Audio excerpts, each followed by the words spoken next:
The Fire of Asshurbanipal. Yar Ali squinted carefully down the blue barrel of his Lee-Enfield, called devoutly on Allah, and sent a bullet through the brain of a flying rider.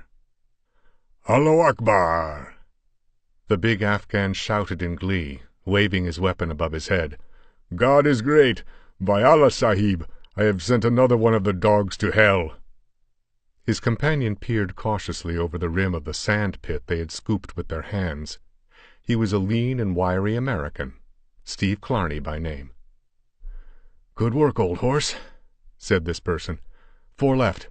Look, they're drawing off." The white-robed horsemen were indeed reining away, clustering together just out of accurate rifle range, as if in council. There had been 7 when they had first swooped down on the comrades, but the fire from the 2 rifles in the sand pit had been deadly. "Look, Sahib, they abandoned the fray." Yar Ali stood up boldly and shouted taunts at the departing riders, one of whom whirled and sent a bullet that kicked up sand 30 feet in front of the pit. "They shoot like the sons of dogs," said Yar Ali in complacent self-esteem. "By Allah, did you see that rogue plunge from his saddle as my lead went home? Up, Sahib! Let us run after them and cut them down." Paying no attention to this outrageous proposal, for he knew it was but one of the gestures Afghan nature continually demands, Steve rose, dusted off his breeches, and gazing after the riders, now white specks far out on the desert, said musingly, "Those fellows ride as if they had some set purpose in mind. Not a bit like men running from a licking." "Aye," agreed Yar Ali promptly, and seeing nothing inconsistent with his present attitude and recent bloodthirsty suggestion. "They ride after more of their kind. They are hawks, who give up their prey not quickly. We had best move our position quickly, Steve Sahib. They will come back, maybe in a few hours, maybe in a few days. It all depends on how far away lies the oasis of their tribe. But they will be back. We have guns and lives. They want both. And behold!" The Afghan levered out the empty shell and slipped a single cartridge into the breech of his rifle. "My last bullet, Sahib." Steve nodded. "I've got 3 left." The raiders whom their bullets had knocked from the saddle had been looted by their own comrades. No use searching the bodies which lay in the sand for ammunition. Steve lifted his canteen and shook it. Not much water remained. He knew that Yar Ali had only a little more than he, though the big Afridi, bred in a barren land, had used and needed less water than did the American, although the latter, judged from a white man's standards, was hard and tough as a wolf. As Steve unscrewed the canteen cap and drank very sparingly, he mentally reviewed the chain of events that had led them to their present position. Wanderers, soldiers of fortune, thrown together by chance and attracted to each other by mutual admiration, he and Yar Ali had wandered from India up through Turkestan and down through Persia, an oddly assorted but highly capable pair. Driven by the restless urge of inherent wanderlust, their avowed purpose, which they swore to and sometimes believed themselves, was the accumulation of some vague and undiscovered treasure, some pot of gold at the foot of some yet unborn rainbow. Then in ancient Shiraz they had heard of the fire of Asshurbanipal. From the lips of an ancient Persian trader, who only half believed what he repeated to them, they heard the tale that he in turn had heard from the babbling lips of delirium in his distant youth. He had been a member of a caravan 50 years before, which, wandering far on the southern shore of the Persian Gulf trading for pearls, had followed the tale of a rare pearl far into the desert. The pearl, rumored found by a diver and stolen by a sheikh of the interior, they did not find, but they did pick up a Turk who was dying of starvation, thirst, and a bullet wound in the thigh. As he died in delirium, he babbled a wild tale of a silent, dead city of black stone set in the drifting sands of the desert far to the westward, and of a flaming gem clutched in the bony fingers of a skeleton on an ancient throne.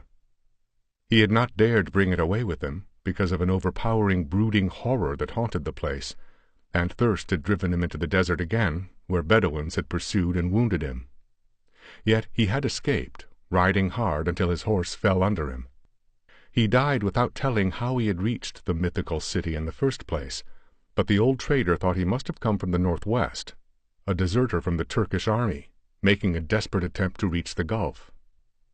The men of the caravan had made no attempt to plunge still further into the desert in search of the city, for, said the old trader, they believed it to be the ancient city of evil spoken of in the Necronomicon of the mad Arab Alhazred, the city of the dead, on which an ancient curse rested.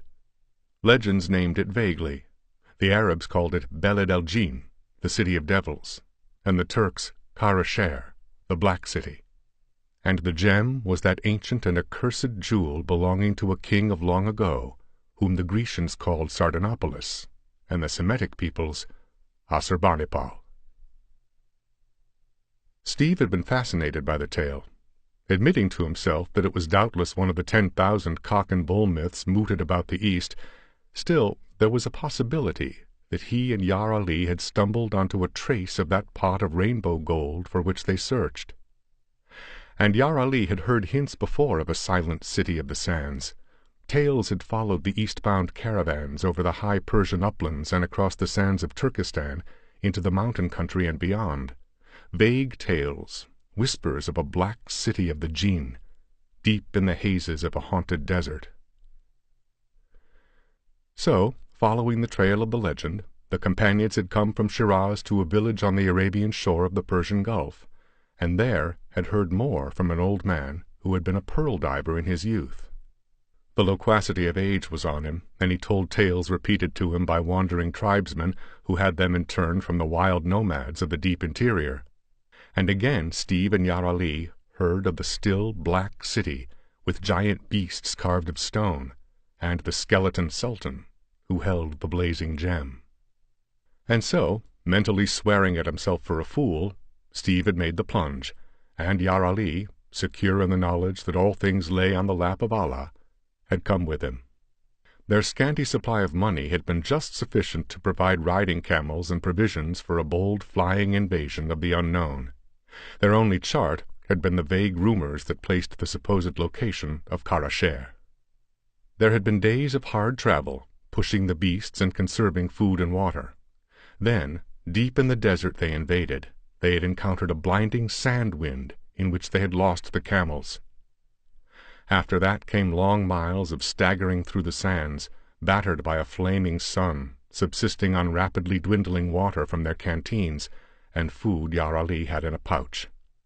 No thought of finding the mythical city now. They pushed on blindly, in hope of stumbling upon a spring. They knew that behind them no oases lay within a distance they could hope to cover on foot. It was a desperate chance, but their only one. Then white-clad hawks had swooped down on them, out of the haze of the skyline, and from a shallow and hastily scooped trench the adventurers had exchanged shots with the wild riders who circled them at top speed. The bullets of the Bedouins had skipped through their makeshift fortifications, knocking dust into their eyes and flicking bits of cloth from their garments, but by good chance neither had been hit. Their one bit of luck, reflected Clarny, as he cursed himself for a fool. What a mad venture it had been, anyway. To think that two men could so dare the desert and live, much less wrest from its abysmal bosom the secret of the ages. And that crazy tale of a skeleton hand gripping a flaming jewel in a dead city. Bosh! What utter rot! He must have been crazy himself to credit it, the American decided with the clarity of view that suffering and danger bring. "Well, old horse," said Steve, lifting his rifle, "let's get going. It's a toss-up if we die of thirst or get sniped off by the Desert Brothers.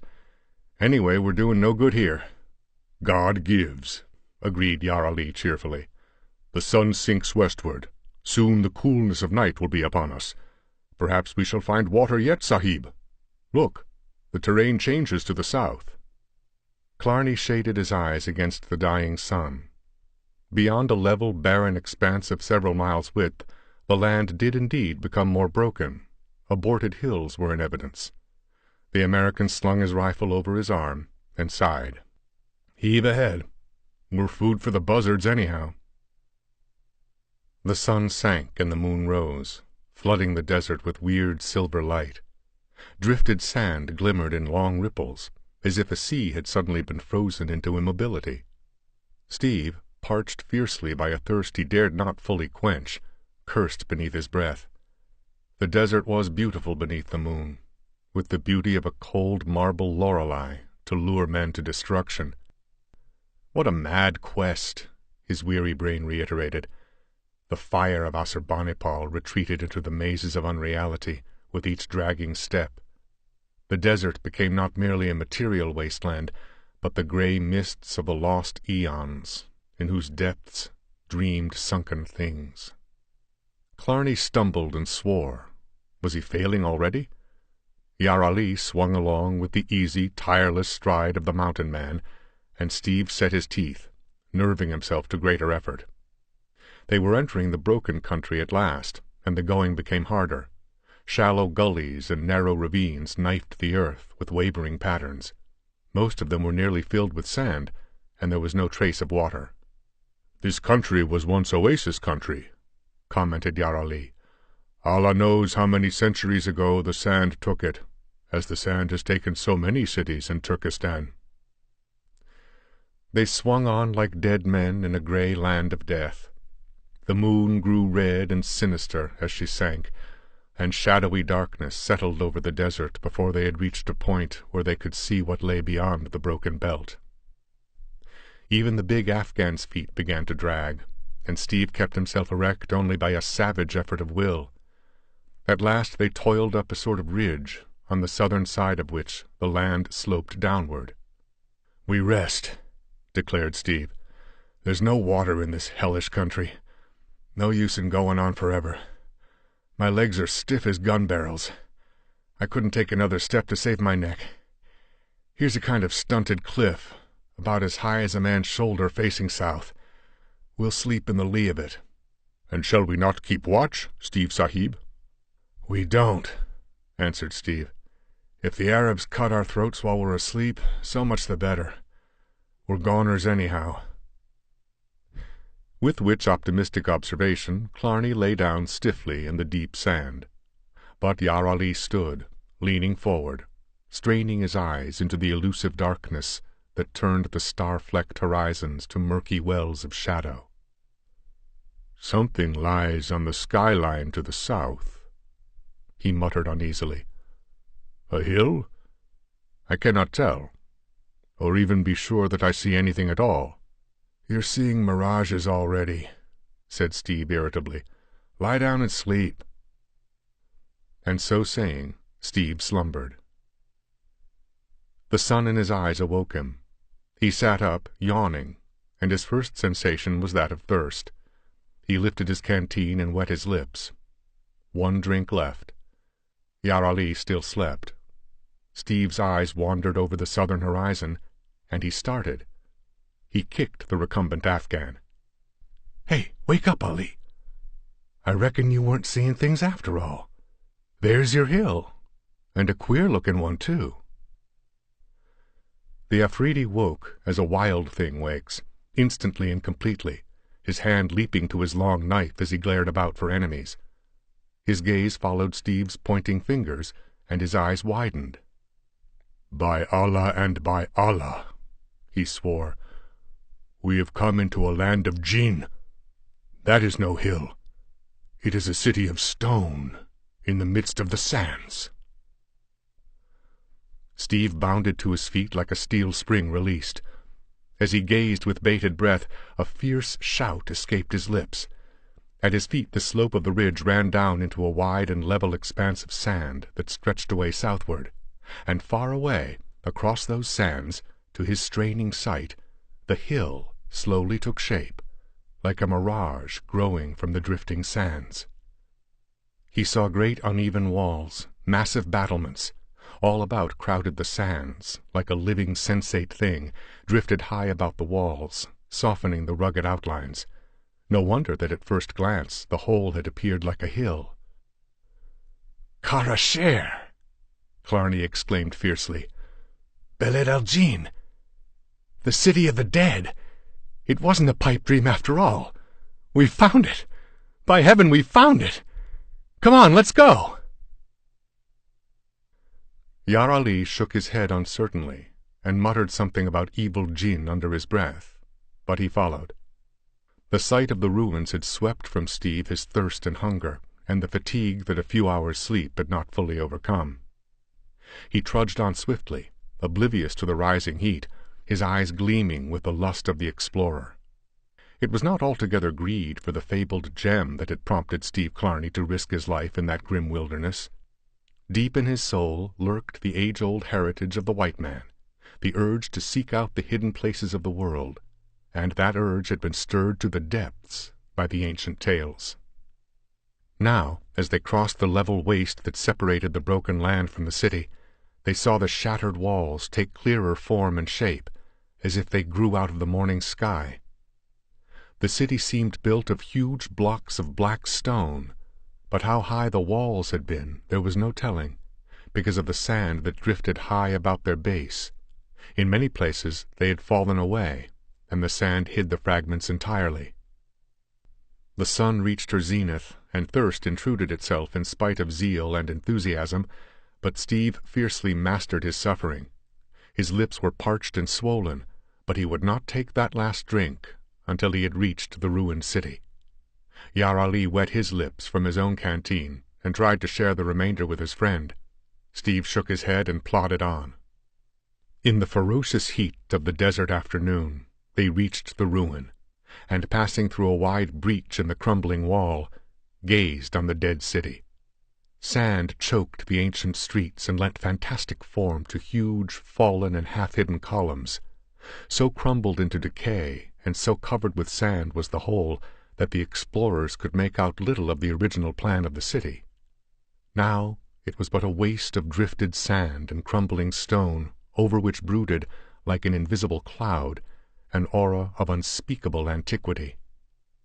But directly in front of them ran a broad avenue, the outline of which not even the ravaging sands and winds of time had been able to efface.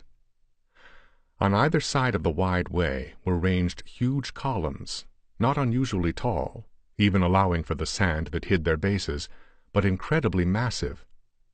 On the top of each column stood a figure carved from solid stone, great somber images, half human, half bestial, partaking of the brooding brutishness of the whole city. Steve cried out in amazement. "The winged bulls of Nineveh! The bulls with men's heads! By the saints, Ali! The old tales are true! The Assyrians did build this city! The whole tale's true! They must have come here when the Babylonians destroyed Assyria. Why, this scene's a dead ringer for pictures I've seen. Reconstructed scenes of old Nineveh. And look!" He pointed down the broad street to the great building which reared at the other end, a colossal brooding edifice whose columns and walls of solid black stone blocks defied the winds and sands of time. The drifting, obliterating sea washed about its foundations, overflowing into its doorways, but it would require 1,000 years to inundate the whole structure. "An abode of devils," muttered Yar Ali uneasily. "The Temple of Baal!" exclaimed Steve. "Come on! I was afraid we'd find all the palaces and temples hidden by the sand and have to dig for the gem." "Little good it will do us," muttered Yar Ali. "Here we die." "I reckon so." Steve unscrewed the cap of his canteen. "Let's take our last drink. Anyway, we're safe from the Arabs. They'd never dare come here with their superstitions. We'll drink and then we'll die, I reckon. But first we'll find the jewel. When I pass out, I want to have it in my hand. Maybe a few centuries later some lucky son of a gun will find our skeletons and the gem. Here's to him, whoever he is." With which grim jest Clarney drained his canteen, and Yar Ali followed suit. They had played their last ace. The rest lay on the lap of Allah.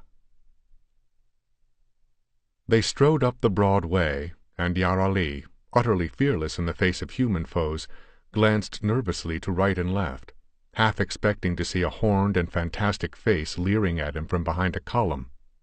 Steve himself felt the somber antiquity of the place, and almost found himself fearing a rush of bronze war chariots down the forgotten streets, or to hear the sudden menacing flare of bronze trumpets. The silence in dead cities was so much more intense, he reflected, than that on the open desert. They came to the portals of the great temple. Rows of immense columns flanked the wide doorway, which was ankle-deep in sand, and from which sagged massive bronze frameworks that had once braced mighty doors, whose polished woodwork had rotted away centuries ago. They passed into a mighty hall of misty twilight, whose shadowy stone roof was upheld by columns like the trunks of forest trees. The whole effect of the architecture was one of awesome magnitude and sullen, breathtaking splendor, like a temple built by somber giants for the abode of dark gods. Yar Ali walked fearfully, as if he expected to awake sleeping gods, and Steve, without the Afridi's superstitions, yet felt the gloomy majesty of the place lay somber hands on his soul. No trace of a footprint showed in the deep dust on the floor. Half a century had passed since the affrighted and devil-ridden Turk had fled these silent halls. As for the Bedouins, it was easy to see why those superstitious sons of the desert shunned this haunted city, and haunted it was, not by actual ghosts, perhaps, but by the shadows of lost splendors.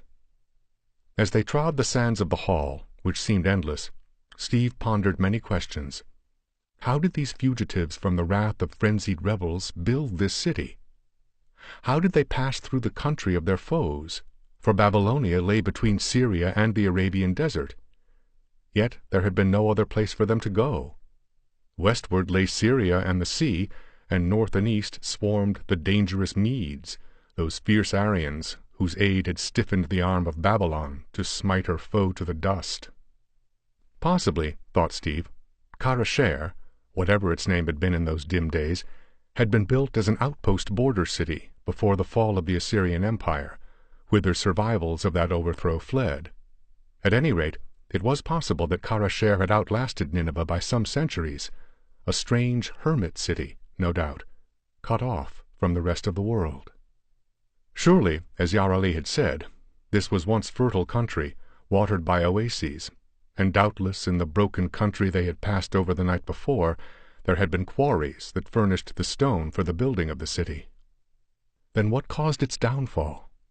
Did the encroachment of the sands and the filling up of the springs cause the people to abandon it, or was Karasher a city of silence before the sands crept over the walls? Did the downfall come from within or without? Did civil war blot out the inhabitants, or were they slaughtered by some powerful foe from the desert? Killarney shook his head in baffled chagrin. The answers to those questions were lost in the maze of forgotten ages. Allahu Akbar! They had traversed the great shadowy hall, and at its further end they came upon a hideous black stone altar, behind which loomed an ancient god, bestial and horrific. Steve shrugged his shoulders as he recognized the monstrous aspect of the image. Aye, that was Baal, on which black altar in other ages many a screaming, writhing, naked victim had offered up its naked soul. The idol embodied in its utter, abysmal, and sullen bestiality the whole of this demoniac city. Surely, thought Steve, the builders of Nineveh and Karasher were cast in another mold from the people of today. Their art and culture were too ponderous, too grimly barren of the lighter aspects of humanity to be wholly human, as modern man understands humanity. Their architecture was repellent, of high skill, yet so massive, sullen, and brutish in effect as to be almost beyond the comprehension of moderns. The adventurers passed through a narrow door which opened in the end of the hall, close to the idol, and came into a series of wide, dim, dusty chambers connected by column-flanked corridors. Along these they strode in the gray, ghostly light, and came at last to a wide stair, whose massive stone steps led upward and vanished in the gloom. Here Yar Ali halted. "We have dared much, Sahib," he muttered. "Is it wise to dare more?" Steve, aquiver with eagerness, yet understood the Afghan's mind. "You mean we shouldn't go up those stairs?" "They have an evil look. To what chambers of silence and horror may they lead? When jinn haunt deserted buildings, they lurk in the upper chambers. At any moment a demon may bite off our heads." "We're dead men anyhow," grunted Steve. "But I tell you, you go on back through the hall and watch for the Arabs, while I go upstairs." "Watch for a wind on the horizon," responded the Afghan gloomily, shifting his rifle and loosening his long knife in its scabbard. "No Bedouin comes here. Lead on, Sahib. Thou art mad after the manner of all Franks, but I would not leave thee to face the jinn alone." So the companions mounted the massive stairs, their feet sinking deep into the accumulated dust of centuries at each step. Up and up they went, to an incredible height, until the depths below merged into a vague gloom. "We walk blind to our doom, Sahib," muttered Yar Ali. "Allah illallah, and Muhammad is his prophet. Nevertheless, I feel the presence of slumbering evil, and never again shall I hear the wind blowing up the Khyber Pass." Steve made no reply. He did not like the breathless silence that brooded over the ancient temple, nor the grisly gray light that filtered from some hidden source.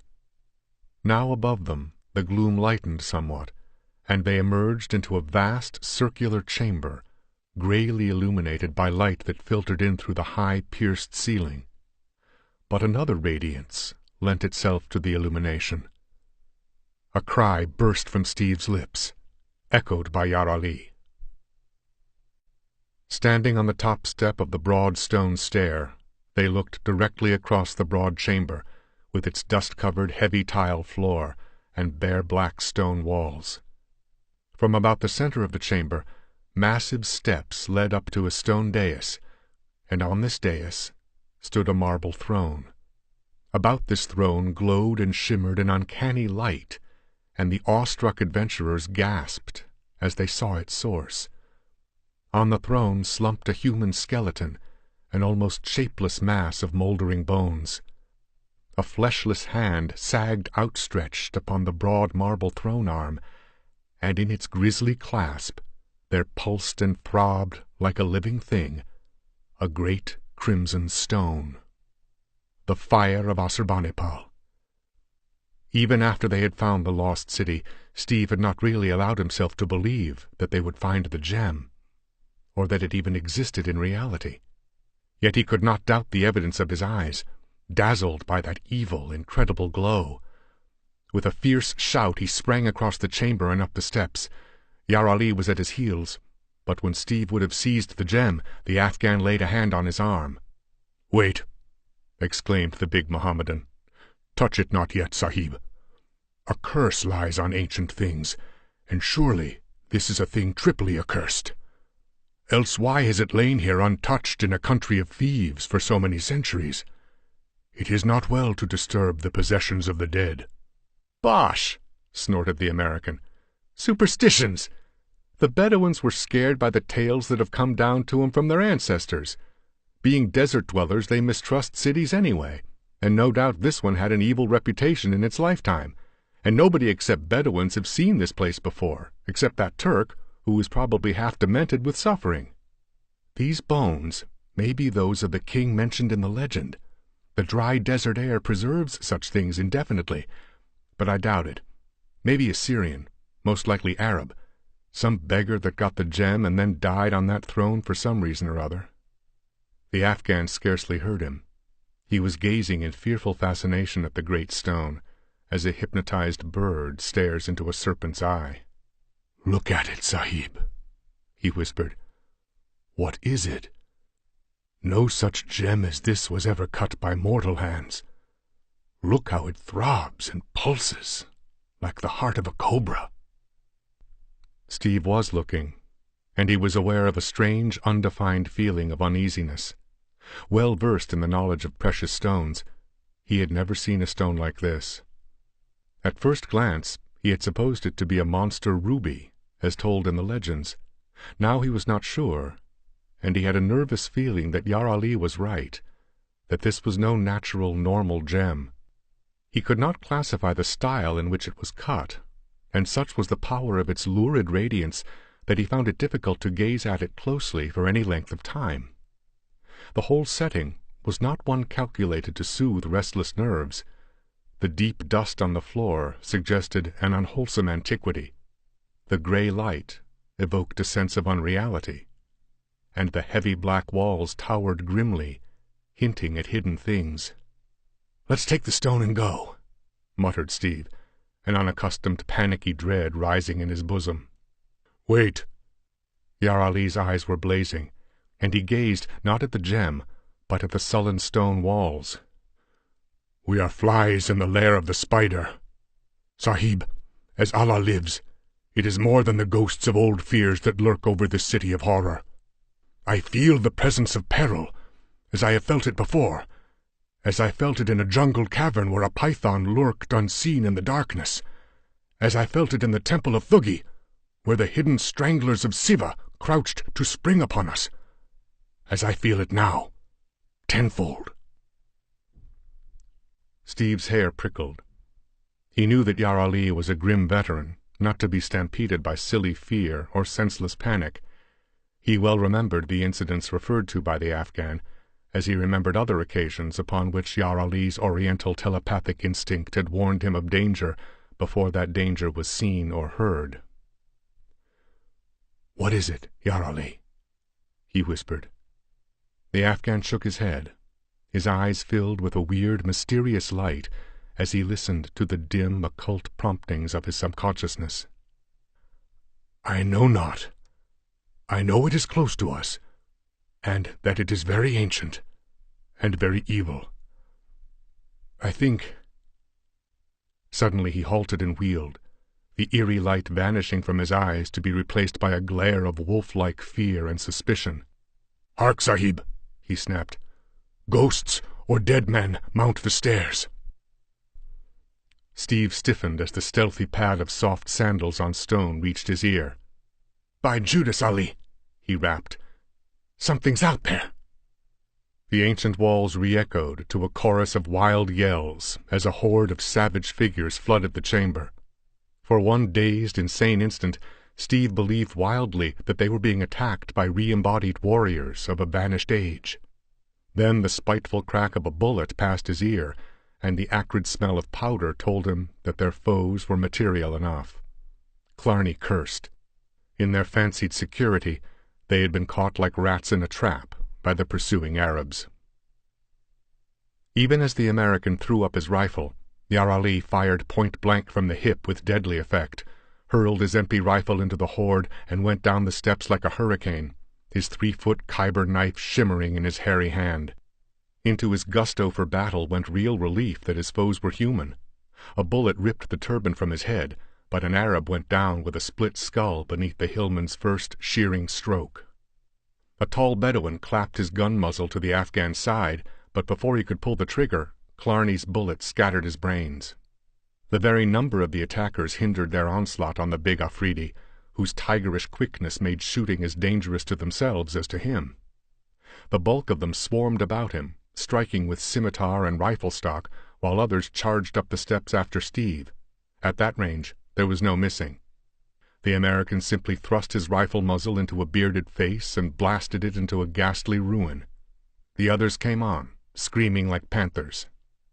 And now, as he prepared to expend his last cartridge, Clarny saw two things in one flashing instant. A wild warrior, who, with froth on his beard and a heavy scimitar uplifted, was almost upon him, and another, who knelt on the floor drawing a careful bead on the plunging Yar Ali. Steve made an instant choice and fired over the shoulder of the charging swordsman, killing the rifleman, and voluntarily offering his own life for his friends. For the scimitar was swinging at his own head. But even as the Arab swung, grunting with the force of the blow, his sandaled foot slipped on the marble steps, and the curved blade, veering erratically from its arc, clashed on Steve's rifle barrel. In an instant the American clubbed his rifle, and as the Bedouin recovered his balance and again heaved up the scimitar, Clarny struck with all his rangy power, and stock and skull shattered together. Then a heavy ball smacked into his shoulder, sickening him with the shock. As he staggered dizzily, A Bedouin whipped a turban cloth about his feet and jerked viciously. Clarny pitched headlong down the steps to strike with stunning force. A gun stock in a brown hand went up to dash out his brains, but an imperious command halted the blow. "Slay him not, but bind him hand and foot." As Steve struggled dazedly against many gripping hands, it seemed to him that somewhere he had heard that imperious voice before. The American's downfall had occurred in a matter of seconds. Even as Steve's second shot had cracked, Yar Ali had half severed a raider's arm and himself received a numbing blow from a rifle stock on his left shoulder. His sheepskin coat, worn despite the desert heat, saved his hide from half a dozen slashing knives. A rifle was discharged so close to his face that the powder burnt him fiercely, bringing a bloodthirsty yell from the maddened Afghan. As Yar Ali swung up his dripping blade, the rifleman, ashy-faced, lifted his rifle above his head in both hands to parry the downward blow, whereat the Afridi, with a yelp of ferocious exultation, shifted as a jungle cat strikes and plunged his long knife into the Arab's belly. But at that instant, a rifle stock, swung with all the hearty ill-will its wielder could evoke, crashed against the giant's head, laying open the scalp and dashing him to his knees. With the dogged and silent ferocity of his breed, Yar Ali staggered blindly up again, slashing at foes he could scarcely see, but a storm of blows battered him down again, nor did his attackers cease beating him until he lay still. They would have finished him in short order then, but for another peremptory order from their chief, whereupon they bound the senseless knife-man and flung him down alongside Steve, who was fully conscious and aware of the savage hurt of the bullet in his shoulder. He glared up at the tall Arab, who stood looking down at him. "Well, Sahib," said this one, and Steve saw he was no Bedouin. "Do you not remember me?" Steve scowled. A bullet wound is no aid to concentration. "You look familiar." "By Judas, you are. Nureddin el-Mekru." "I am honored. The Sahib remembers." Nureddin salaamed mockingly. "And you remember, no doubt, the occasion on which you made me a present of this?" The dark eyes shadowed with bitter menace, and the sheikh indicated a thin white scar on the angle of his jaw. "I remember," snarled Clarny, whom pain and anger did not tend to make docile. "It was in Somaliland, years ago. You were in the slave trade then. A wretch of a nigger escaped from you and took refuge with me. You walked into my camp one night in your high-handed way, started a row, and in the ensuing scrap you got a butcher knife across your face. I wish I'd cut your lousy throat." "You had your chance," answered the Arab. "Now the tables are turned." "I thought your stamping ground lay west," growled Clarny. "Yemen and the Somali country." "I quit the slave trade long ago," answered the sheikh. "It is an outworn game. I led a band of thieves in Yemen for a time. Then again I was forced to change my location. I came here with a few faithful followers, and by Allah, those wild men nearly slit my throat at first. But I overcame their suspicions, and now I lead more men than have followed me in years. They whom you fought off yesterday were my men, scouts I had sent out ahead. My oasis lies far to the west. We have ridden for many days, for I was on my way to this very city. When my scouts rode in and told me of 2 wanderers, I did not alter my course, for I had business first in Beled el Jin. We rode into the city from the west and saw your tracks in the sand. We followed them, and you were blind buffalo, who heard not our coming." Steve snarled. "You wouldn't have caught us so easy, only we thought no Bedouin would dare come into Karasher." Nureddin nodded. "But I am no Bedouin. I have traveled far, and seen many lands and many races, and I have read many books. I know that fear is smoke, that the dead are dead, and that jinn and ghosts and curses are mists that the wind blows away. It was because of the tales of the red stone that I came into this forsaken desert, but it has taken months to persuade my men to ride with me here. But I am here, and your presence is a delightful surprise. Doubtless you have guessed why I had you taken alive. I have more elaborate entertainment planned for you, and that Papan swine. Now, I take the fire of Asshurbanipal, and we will go." He turned toward the dais, and one of his men, a bearded, one-eyed giant, exclaimed, "Hold, my lord! Ancient evil reigned here before the days of Muhammad. The jinn howl through these halls when the winds blow, and men have seen ghosts dancing on the walls beneath the moon. No man of mortals has dared this black city for 1,000 years, save one, half a century ago, who fled shrieking. You have come here from Yemen. You do not know the ancient curse on this foul city, and this evil stone, which pulses like the red heart of Satan. We have followed you here against our judgment, because you have proven yourself a strong man, and have said you hold a charm against all evil beings. You said you but wished to look on this mysterious gem, but now we see it is your intention to take it for yourself. Do not offend the jinn." "Nay, Nur ed-Din, do not offend the jinn," chorused the other Bedouins. The Sheikh's own hard-bitten ruffians, standing in a compact group somewhat apart from the Bedouins, said nothing. Hardened to crimes and deeds of impiety, they were less affected by the superstitions of the desert men, to whom the dread tale of the accursed city had been repeated for centuries. Steve, even while hating Nur ed-Din with concentrated venom, realized the magnetic power of the man, the innate leadership that had enabled him to overcome thus far the fears and traditions of ages. "The curse is laid on infidels who invade the city," answered Nur ed-Din, "not on the faithful. See, in this chamber we have overcome our Kafir foes." A white-bearded desert hawk shook his head. "The curse is more ancient than Muhammad, and recks not of race or creed. Evil men reared this black city in the dawn of the beginnings of days. They oppressed our ancestors of the black tents, and warred among themselves. Aye, the black walls of this foul city were stained with blood, and echoed to the shouts of unholy revel, and the whispers of dark intrigues.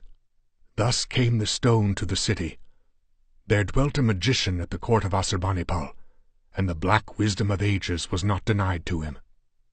To gain honor and power for himself, he dared the horrors of a nameless vast cavern in a dark, untraveled land, and from those fiend-haunted depths he brought that blazing gem, which is carved of the frozen flames of hell.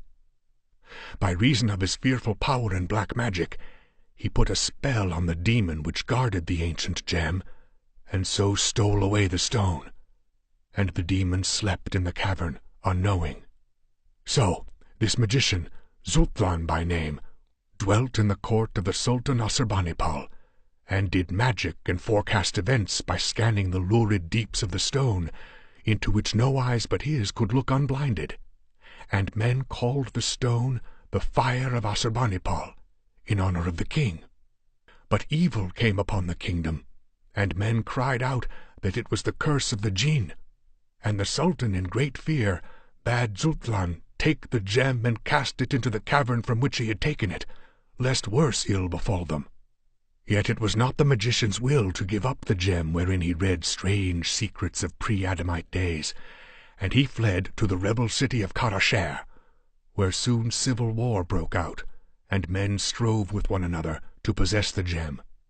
Then the king who ruled the city, coveting the stone, seized the magician and put him to death by torture, and in this very room he watched him die. With the gem in his hand, the king sat upon the throne, even as he has sat throughout the centuries, even as now he sits. The Arab's finger stabbed at the moldering bones on the marble throne, and the wild desert men blenched. Even Nur ed-Din's own scoundrels recoiled, catching their breath, but the sheikh showed no signs of perturbation. "As Zultan died," continued the old Bedouin, "he cursed the stone whose magic had not saved him, and he shrieked aloud the fearful words which undid the spell he had put upon the demon in the cavern, and set the monster free. And crying out on the forgotten gods, Cthulhu and Koth and Yog-Sothoth, and all the pre-Adamite dwellers in the black cities under the sea and the caverns of the earth, he called upon them to take back that which was theirs, and with his dying breath pronounced doom on the false king, and that doom was that the king should sit on his throne holding in his hand the fire of Asshurbanipal until the thunder of Judgment Day. Thereat some great stone cried out as a living thing cries, and the king and his soldiers saw a black cloud spinning up from the floor, and out of the cloud blew a fetid wind, and out of the wind came a grisly shape which stretched forth fearsome paws and laid them on the king, who shriveled and died at their touch. And the soldiers fled screaming, and all the people of the city ran forth wailing into the desert, where they perished or gained through the wastes to the far oasis towns. Karasher lay silent and deserted, the haunt of the lizard and the jackal. And when some of the desert people ventured into the city, they found the dead king on his throne, clutching the blazing gem, but they dared not lay hand upon it, for they knew the demon lurked near to guard it through all the ages, as he lurks near even as we stand here. The warriors shuddered involuntarily and glanced about, and Nur ad-Din said, "Why did he not come forth when the Franks entered the chamber? Is he deaf, that the sound of the combat has not awakened him?" "We have not touched the gem," answered the old Bedouin, "nor had the Franks molested it. Men have looked on it and lived, but no mortal may touch it and survive." Nur ad-Din started to speak, gazed at the stubborn, uneasy faces, and realized the futility of argument. His attitude changed abruptly. "I am master here," he snapped, dropping a hand to his holster. "I have not sweat and bled for this gem to be balked at the last by groundless fears. Stand back all. Let any man cross me at the peril of his head." He faced them, his eyes blazing, and they fell back, cowed by the force of his ruthless personality. He strode boldly up the marble steps, and the Arabs caught their breath, recoiling toward the door. Yar Ali, conscious at last, groaned dismally. God, thought Steve, what a barbaric scene. Bound captives on the dust-heaped floor, wild warriors clustered about, gripping their weapons, the raw, acrid scent of blood and burnt powder still fouling the air, corpses strewn in a horrid welter of blood, brains, and entrails, and on the dais the hawk-faced sheikh, oblivious to all except the evil crimson glow in the skeleton fingers that rested on the marble throne. A tense silence gripped all, as Nur ad-Din stretched forth his hand slowly, as if hypnotized by the throbbing crimson light, and in Steve's subconsciousness there shuddered a dim echo, as of something vast and loathsome, waking suddenly from an age-long slumber. The American's eyes moved instinctively toward the grim cyclopean walls. The jewel's glow had altered strangely. It burned a deeper, darker red, angry and menacing. "Heart of all evil," murmured the sheikh, "how many princes died for thee in the beginnings of happenings? Surely the blood of kings throbs in thee. The sultans and the princesses and the generals who wore thee, they are dust and are forgotten. But thou blazest with majesty undimmed, fire of the world." Nur ad-Din seized the stone. A shuddery wail broke from the Arabs, cut through by a sharp, inhuman cry. To Steve it seemed horribly that the great jewel had cried out like a living thing. The stone slipped from the sheikh's hand. Nur ad-Din might have dropped it. To Steve it looked as though it leaped convulsively, as a live thing might leap. It rolled from the dais, bounding from step to step, with Nur ad-Din springing after it, cursing as his clutching hand missed it. It struck the floor, veered sharply, and despite the deep dust, rolled like a revolving ball of fire toward the back wall. Nur ad-Din was close upon it. It struck the wall. The sheikh's hand reached for it. A scream of mortal fear ripped the tense silence. Without warning, the solid wall had opened. Out of the black wall that gaped there, a tentacle shot and gripped the sheikh's body as a python girdles its victim and jerked him headlong into the darkness.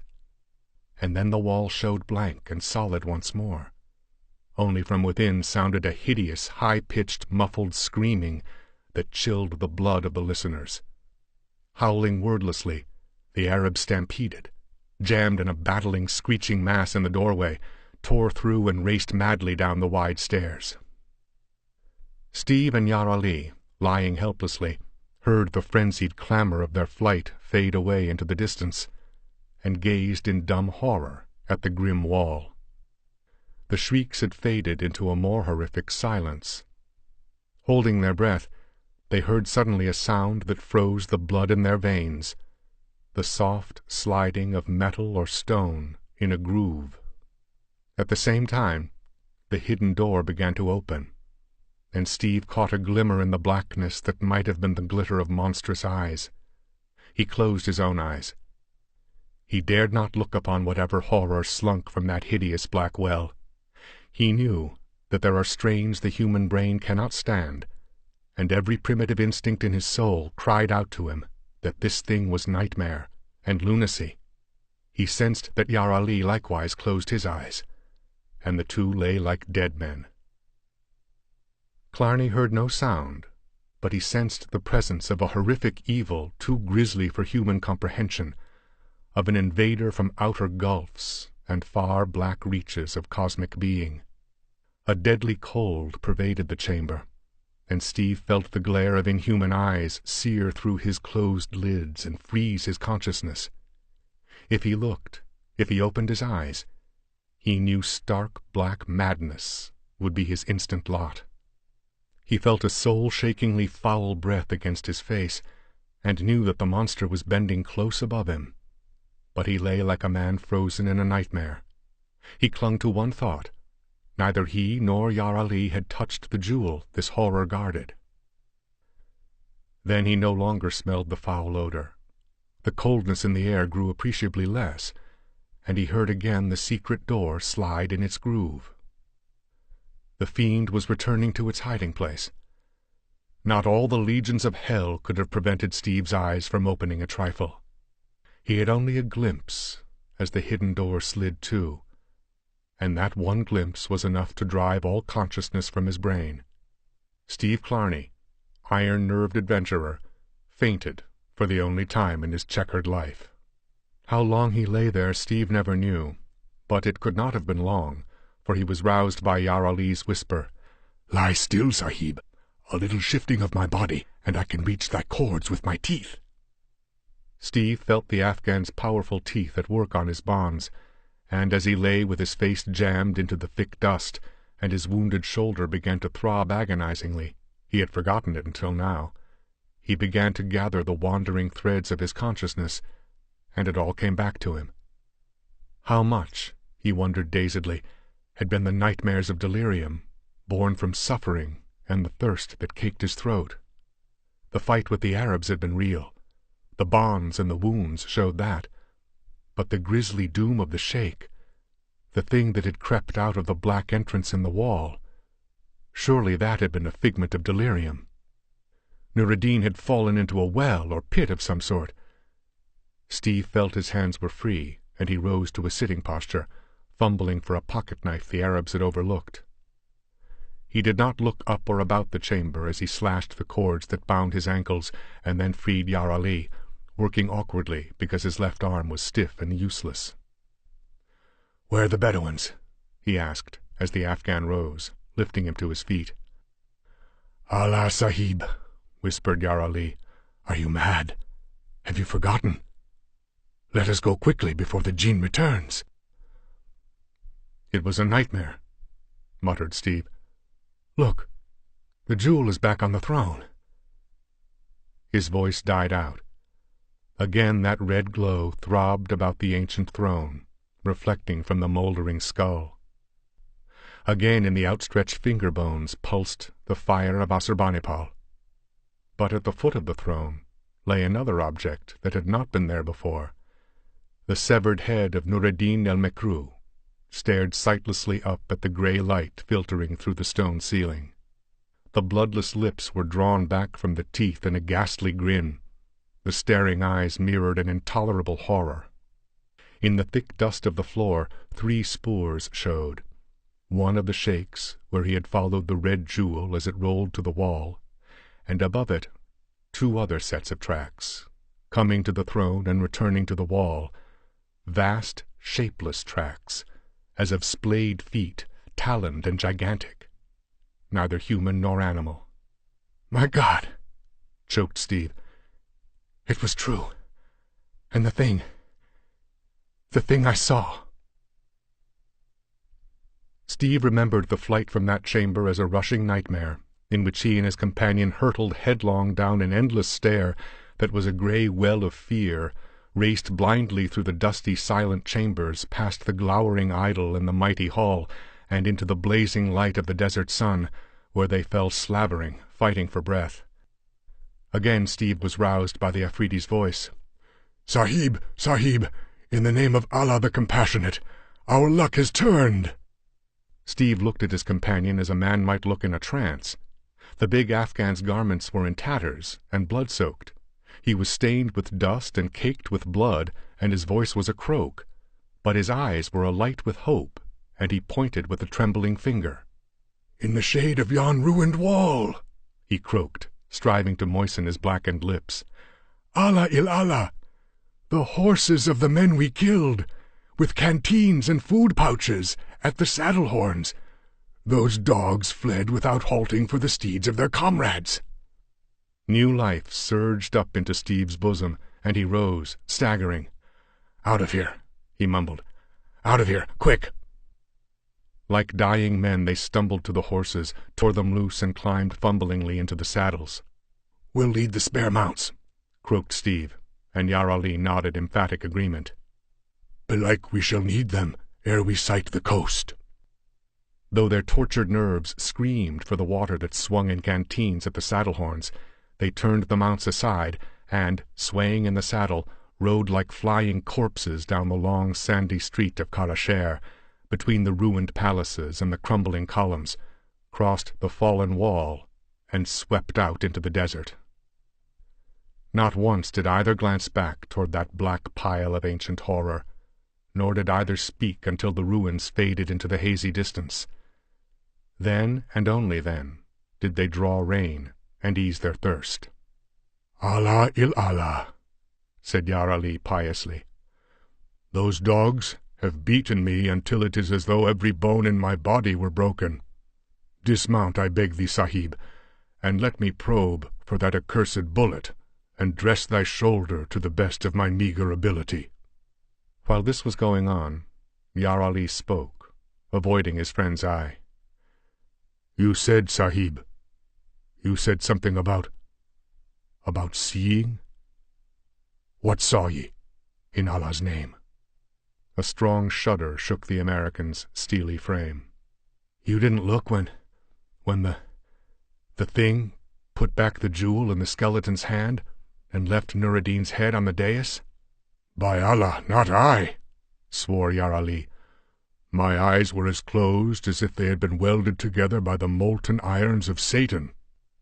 Steve made no reply until the comrades had once more swung into the saddle and started on their long trek for the coast, which, with spare horses, food, water, and weapons, they had a good chance to reach. "I looked," the American said somberly. "I wish I had not. I know I'll dream about it for the rest of my life. I had only a glance. I couldn't describe it as a man describes an earthly thing. God help me, it wasn't earthly or sane either. Mankind isn't the first owner of the earth. There were beings here before his coming, and now survivals of hideously ancient epochs. Maybe spheres of alien dimensions press unseen on this material universe today. Sorcerers have called up sleeping devils before now and controlled them with magic. It is not unreasonable to suppose an Assyrian magician could invoke an elemental demon out of the earth to avenge him and guard something that must have come out of hell in the first place. I'll try to tell you what I glimpsed. Then we'll never speak of it again. It was gigantic and black and shadowy. It was a hulking monstrosity, that walked upright like a man, but it was like a toad, too, and it was winged and tentacled. I saw only its back. If I'd seen the front of it, its face, I'd have undoubtedly lost my mind. The old Arab was right. God help us. It was the monster that Zutlan called up out of the dark, blind caverns of the earth to guard the fire of Asshurbanipal.